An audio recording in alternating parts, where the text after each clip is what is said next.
Hello and welcome to The Lens with me, Sarah Travers. The Lens is a business in the community podcast in partnership with One Young World. So let's meet our guests today. I'm delighted to introduce to you Clare Kemsley, Managing Director of Marketing in the UK and Ireland at HAYS, and Lisa de Wachter, Global Brand Account Lead Food Tech at Google in the Netherlands, based in Amsterdam. So what are we talking about? Well, we'll be discussing how people in underrepresented groups can fare well in the workplace. And we specifically dive into the issue of age. So, what's the reality for workers over the age of 50? We'll also be investigating the business case for attracting, retaining, and retraining individuals who may feel they have additional barriers in the workplace. To find out, let's get into the conversation. Clare, Lisa, you're very welcome to The Lens. So, as we always do, let's find out a little bit about both of you, first of all. So, Clare, we'll start with you today, if that's okay. I actually fall into the category of old worker. In fact, I think I'm coming out the other side. I was 60 last year. So I joined HAYS when I was 20. So I've been here 39 years. Unbelievable. Huge transformation in the business when I've been here. And obviously, DE&I is a lens that we've always looked at our business through. And it's becoming more of a conversation, thankfully. And I think being an older female in the workplace, not that I feel like an older female, it's interesting to look at how things have changed since I joined the workforce 20 years ago. I do think who you work with and where you work and the culture and the ability to really encapsulate every single person, regardless of background and gender in an organisation, keeps it alive. And I think there's so much research that we've not done, but I'm sure other people have, on creating that culture. And it's a culture of diversity that I think is critical to any successful business. But I do think this conversation, Sarah, around the older worker, if that's what we're going to term it, is really important. We're an aging population from a world perspective. Things are changing. Health, well-being, technology, all of these tools, all of these assets and facets of our lives mean that we're going to be around longer, that we're going to be able to contribute, which I think is what most people always want to do, don't they? Whatever it looks like, at work, at school, at a university, with a charity, with a network. I think it's about feeling valued for the contribution you make, and I think that's the most important thing as we age, as a population and within a business, that we still truly feel valued. For those listeners who don't know what HAYS does, can you give us the elevator pitch? We're a very large global recruitment business. We have many different offerings. I've always worked in the recruitment piece. So working with organisations to improve it and enhance their tomorrow is what we do. So I have always worked with specialisms within the business. As I say, across the world, we've got about 21. I started in finance in Slough and Hounslow for many, many years, recruiting finance. And then I did some startups for HAYS, HAYS Retail, HAYS PA Secretarial. And the last 9 years, I've been involved in our marketing specialism. It was an investment emerging business. And I must admit, I'm fascinated by marketing, mainly by the data and the research that you can get, and that can then hopefully improve your customer journey and the customer experience. So we are global, we're worldwide. We do a huge amount of interesting work on supporting businesses, not just with recruiting people, but helping them in the shift and shape of their teams, whether that's finance, whether it's skilled labour, whether we're working with construction and property, IT, tech, retail, across the spectrum. When I started, as I say, we were just in the UK, and then we opened Australia, and then it exploded really across America and Asia. And so we're truly international, truly diverse, and I think that's a very important thing for us, the DE&I policy. Well, we can hear how passionate Clare is about the age theme in our podcast In the Workplace. Let's bring Lisa into the conversation now. And I'm sure Google doesn't need much of an introduction.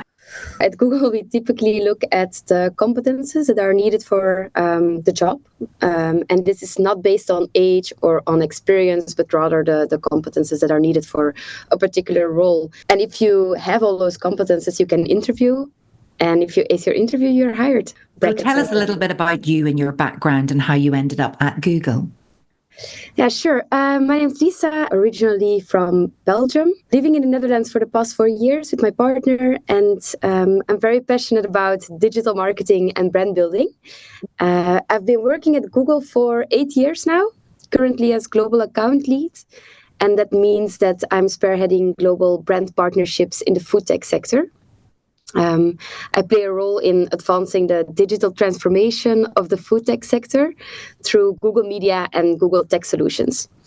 And next to my role at Google, I'm leading the I Am Remarkable initiative, also in the Netherlands. And this initiative empowers women and underrepresented groups to speak openly about their accomplishments. Well, I just love the I Am Remarkable movement. I've been a fan for some time now. There's a particular video that's available online, which I just love, asking women to actually write down on a piece of paper why they're remarkable and then say it out loud. I just love the faces and the reactions and the emotions when people have to dig deep and be able to stand up and have strong self-esteem and say it out loud. It's so powerful. But Claire, we're going to go back to you right now, and we're going to go back to that issue of age. But you've done a bit of research in HAYS as well, looking at what older workers actually want right now. And I'd love if you could share some of those key findings. And we surveyed about 9,000 individuals. So from a marketing perspective, it was a good size and a very wide demographic of individuals and companies. And as it stands, we asked a few questions, some very pertinent questions. So out of the survey, we wanted to know, are companies actively thinking about age? Are they actively recruiting? And as it stands, 55% of employers said they're actively hiring people over the age of 50. So in itself, that could be quite positive. But for me, that means that 45% of the businesses aren't. And I think that's where we need to probably spend more of our time considering. We asked many questions, what really matters to the older workforce? And a lot of things do, but one of the things that stood out was about 65%, nearly 2/3, said that what they really value in the workplace is flexibility. Now, over the last 4 or 5 years, obviously, there's been a huge movement towards more hybrid working. And more flexible approaches to that. But what older workers are saying is it's the genuine flexibility. So it's not necessarily the need, can I work at home 3 days a week? It's can I work 4 days a week, which again is a huge conversation that's happening across the world at the moment about the 4-day working week. Can I have flexible hours, genuinely flexible? And I've talked to lots of individuals about what they mean about that. And I'm happy being open myself about it. You know, I'm 60. My mother-in-law is 87. My mother is 87. In the last 5 days, between the two of them, there were 8 or 9 hospital appointments. And they were 3.5 hours apart. So I understand now more and more when people say I need flexibility, I will do my role. But so it's not the hybrid piece, it's the understanding the flexibility. Can you be more flexible with my hours? And I think that's a very hard conversation to have when you get into your 50s, but definitely when you get into your 60s, because people are nervous of saying, I'd like flexibility. There's that fear, Sarah, that everyone thinks, oh, they don't want to work very hard anymore. They want to semi-retire. They're trying to do less. And I think that's one of the hardest places to be. So the first what workers want question is, how can employers offer genuine flexibility for a genuine reason? And please don't misunderstand me. People in their 60s are not the only people who are caring. A huge amount of the population that we surveyed are carers. But it just happens to be, as you get older, as an individual in the workforce, you're still wanting to work, you have limited time and resource to maybe support those externally. And that was just one conversation that came up. What's super interesting too is being able to communicate to your older workforce. The other point that came up around that was talking about retirement. You know, many organisations don't have the conversation with the individual worker about retirement. They might have a retirement plan, they might be offering a pension scheme, but actually having that conversation needs a face-to-face saying, listen, you're of an age, you've been with the business a long time, what's your thoughts? And I have to be very honest here and say, frankly, I've been with HAYS 39 years. If someone came down to me and said, we'd like to talk about your retirement plan, it would make me nervous. I'd go, whoa, really? What are you trying to say to me? Because it's not an open conversation that many organisations have. So those were two of the standout comments and challenges, I think, for me when I looked at the data. Yeah, and we just can't ignore the fact that we're all living longer. The pension age has been moved. Will there be pensions further down the line? Cost of living. We just don't have the same disposable income. But I suppose it is that freedom. You talked about flexibility, but people need a little bit of freedom. They don't just want to be the gerbil in the wheel anymore, because that was leading to the great resignations or the walkouts or the burnouts as well. But Lisa, would you say that's the same as younger people as well? Do they want freedom and flexibility too? Yes, I can imagine that this is a global trend and a trend that's happening across ages. And I think COVID might have been the accelerator of that. People, like Claire mentioned, people don't want to go to work 5 days a week. They want to be responsible, or they want to have ownership about the hours in the day that they work, and they want to be flexible. So I think that the standards of work for employees are higher, I guess, than a few years ago. Yeah, well, definitely the world of work is changing. So, okay, it's presenting challenges and opportunities then, Claire, for both employers and employees. But do you think, obviously your stats there, about 55% are actively hiring the over 50s, if you like. But, what more could they be doing? What do they need to look at in their recruitment process? How do they attract, whether it's returners to the workplace as well, not just encouraging people to stay on, but come back? From the research, what the older workers want to see, and this is quite interesting when you talk about Google's recruiting on competencies. If you've got what we need, you're welcome. Is to see. If you go on to many websites, there's very little on what organisations do for the older worker. I think one of the things is talk about it, is talk to the population. What do they need? And consider, for example, when it comes to technology, the adage that people who are getting older aren't very good with tech. That's all about the investment. That's all about being in an environment where the business as a whole invests in the older worker just as much as they would with anyone else when the tech comes into a business, or when we're using technology outside of work. So I think there are some stereotypical conversations, aren't there, that need to be busted, I suppose. Just because you're older doesn't mean you don't look at TikTok. It doesn't mean you can't use technology. It doesn't mean you don't understand the impact of AI. And I think from the survey, when I was looking at the data, close to 49% of older workers who responded said they felt their chance of job offer had been impacted because of their age, which is a clear indication that ageism continues to affect older workers. So there's that sort of slightly, I'm not deep-rooted, sounds a bit dramatic, but that stereotype or that bias still that people feel when they get to an age, they're not required anymore. And it's difficult to dig into, but it's very important that organisations somehow make it obvious that they are a welcoming organisation, value that experience you carry with you. So then, ageism, you've mentioned that word, and you feel that ageism is affecting a worker's chances at being recruited, perhaps. But how do you call that out? Do we need to get to the point where, companies need to be thinking, are we being ageist here? Are we challenging our biases? Are we really aware? Could that stand up in a tribunal, for example, an employment tribunal, as being ageist?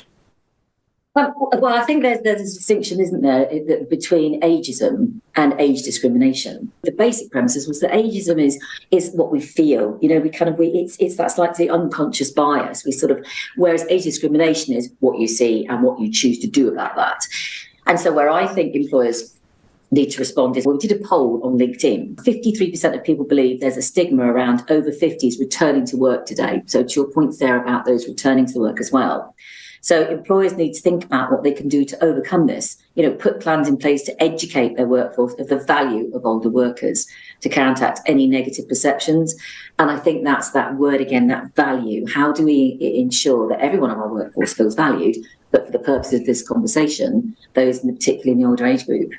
And I think that probably is at the heart, isn't it, of the culture of a business. And again, that DE&I lens that we all try and look through, what can we do to improve that? So it's improving the value, proving and improving the perception of what the older generation can add to the marketplace and the workplace and your particular organisation.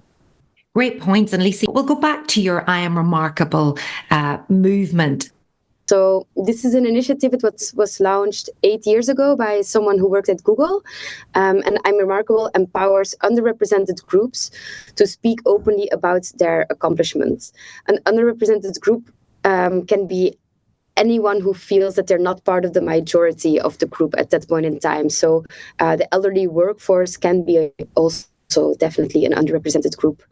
And in essence, the I Am Remarkable workshop is a 90-minute workshop that emphasizes the importance of self-promotion. We give attendees the tools to develop this self-promotion skill. So we typically ask surveys at the end of the workshop and 3 months after. And there we see that 50% of the participants experience career growth, and 80% of them feel more confident, and 90% is even more active in self-promotion. And the participants attribute this to the workshop.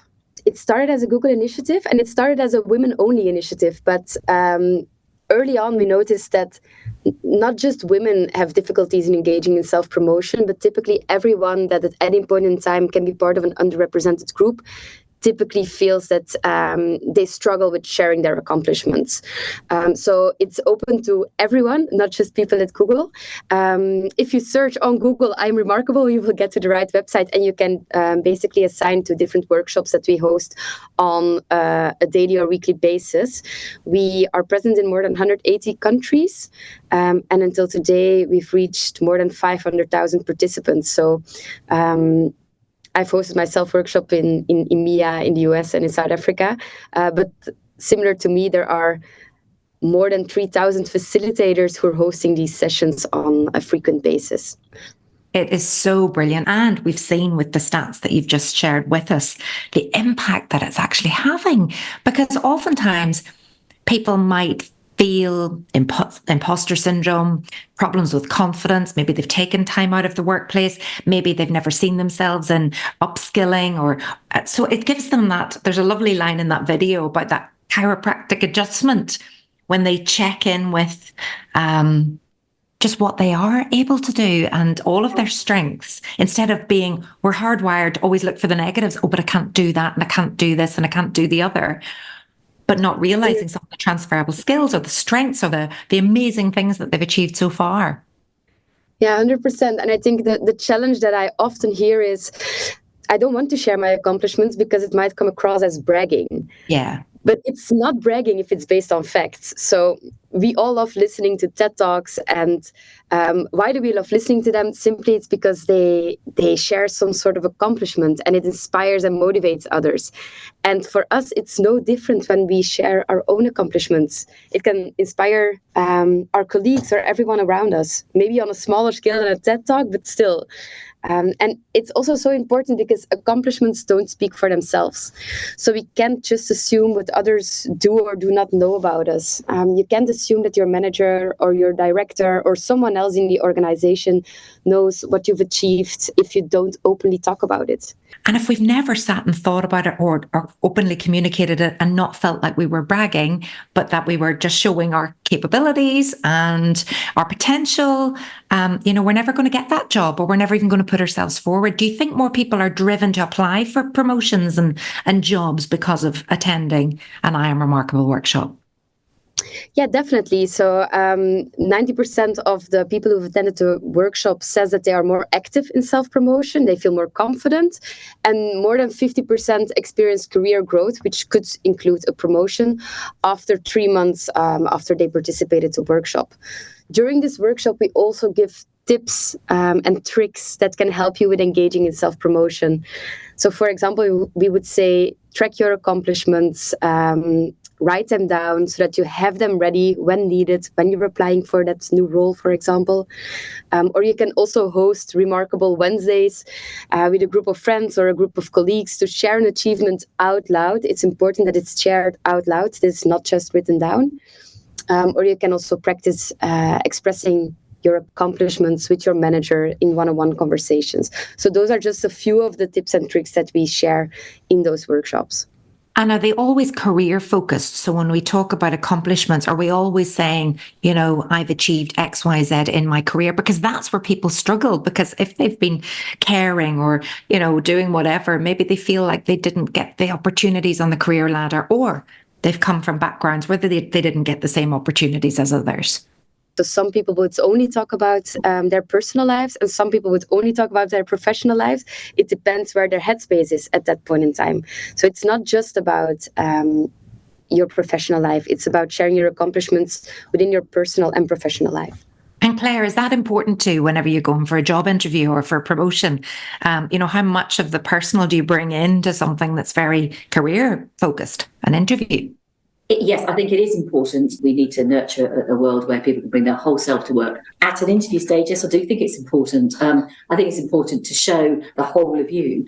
So if you were able to go to a job interview, Claire, and be able to say, I have my mother-in-law and my mother, they're both of an older age, I have caring responsibilities, but if you could say that confidently, and it's important to me to be able to deliver that care rather than being something, oh no, I'll not, if they find that out, they'll not give me that job.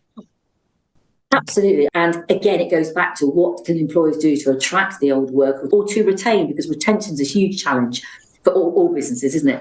To retain the older worker would be allow those conversations to take place. It's like, one of the key things, as I said, about the retirement was that actually people of an age want to talk about retirement plans, not retiring tomorrow. They want to talk about their retirement plans.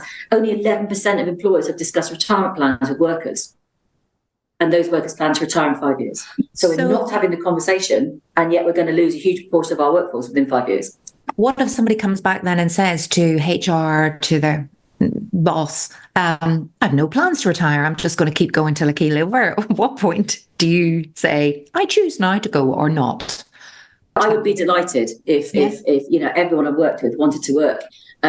Because we have this image. I mean, retirement was a false date set, wasn't it, many, many years ago, due to the state of the workforce at that particular time that it was set. So it's become a thing we talk about, has it, this number, this retiring at 60 or 65, what are we now, Sarah, 67 here, aren't we? It's become a number that we're all aiming for. And I think that's a conversation in itself. There should be no number, really. But of course, if it's driven by financial needs and state pensions, etc., then of course it flips it to a conversation that there is a need because I need to know how to provide. Hence those conversations that only 11% of employers are having. Lisa, you've worked with teams around the world with the I Am Remarkable initiative from New York to the Netherlands. Do you see the same trends in underrepresented groups across the world? Yeah, it's interesting to see that the same trends occur across the world. So oftentimes underrepresented groups don't engage in self-promotion because their cultural or familial expectations around self-advocacy are different from what is expected at work. And also, if the language of your workspace is not your first or not even your second language that you speak, not only do you have minority-related concerns about self-promotion, but you also have language concerns and barriers to feel articulate. And when this is the case, we often call out that allyship is needed. Everyone can be an ally or an advocate by giving voice and volume to those who are less well represented. In the I'm Remarkable workshop, we allocate some time to this. You could be an ally by, for example, attributing ideas correctly, by stating who shared the idea or inviting that person to share more when the person is not engaged or not really happy to self-promote. You can also acknowledge accomplishments publicly or privately, depending on the individual's preference.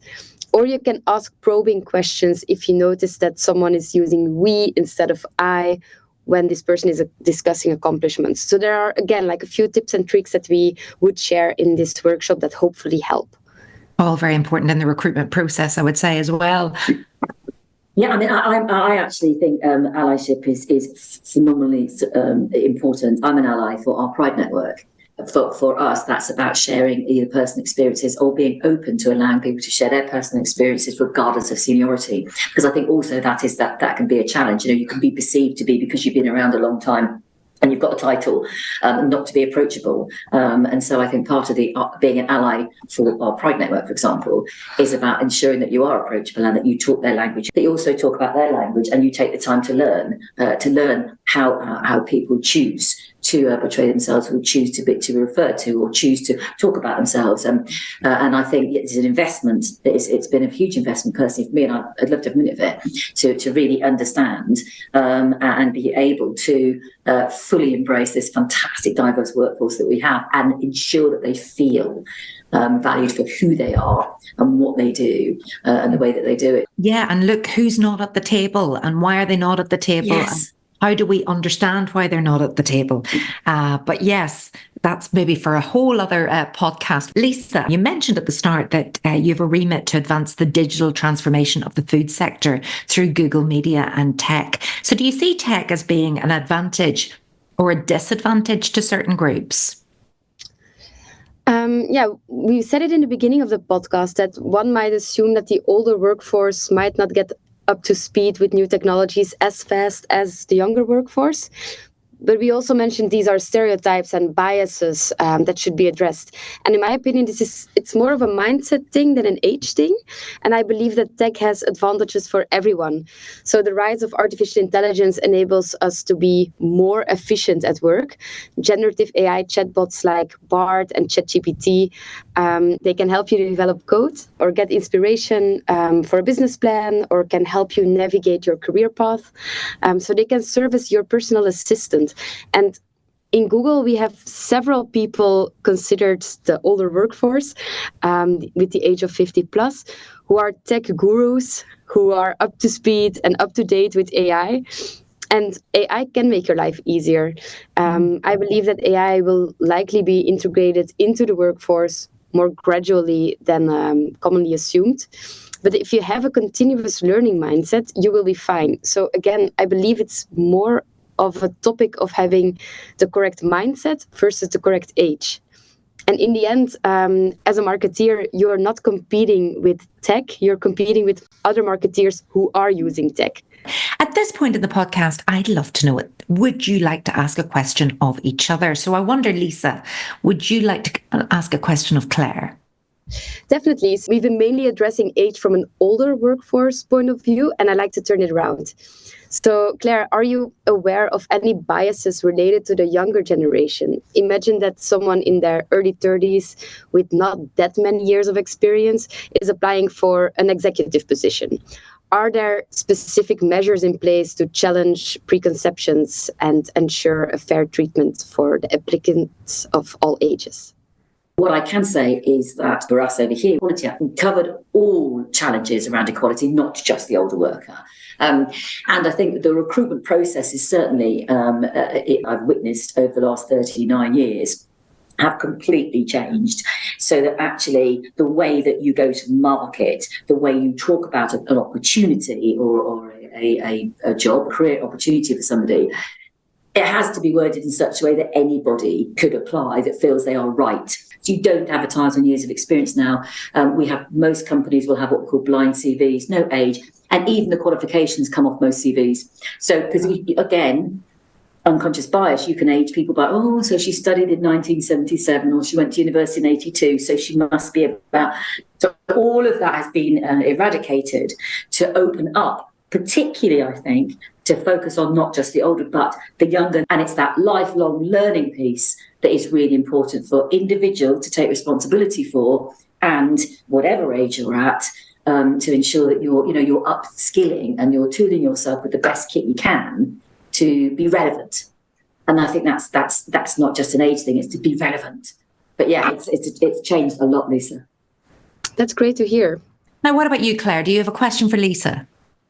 Yes, I genuinely am fascinated about how, and this isn't necessarily age related, but I am a 6-year-old woman, how women today who are not of my age, because again, we don't use the word younger in recruitment anymore, but not of my age, how do you see your future, Lisa? Do you ever consider age as a challenge for you? I'm not talking about female or male, really. Does it ever happen that you think they might think I'm too young, they might think I'm not experienced because I'm only 30? That would fascinate me, because I've been very much focused, obviously, on the research and the older worker. Thanks for the question. And for me personally, I've actually been struggling with this. So I've just completed an executive course on leadership at London Business School.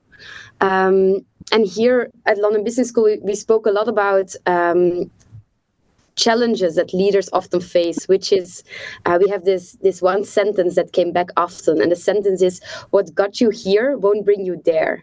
It's also a book by Marshall Goldsmith, who is an executive coach, and the book explores the common habits and the behaviors that successful people may exhibit, which ironically can hinder their future success.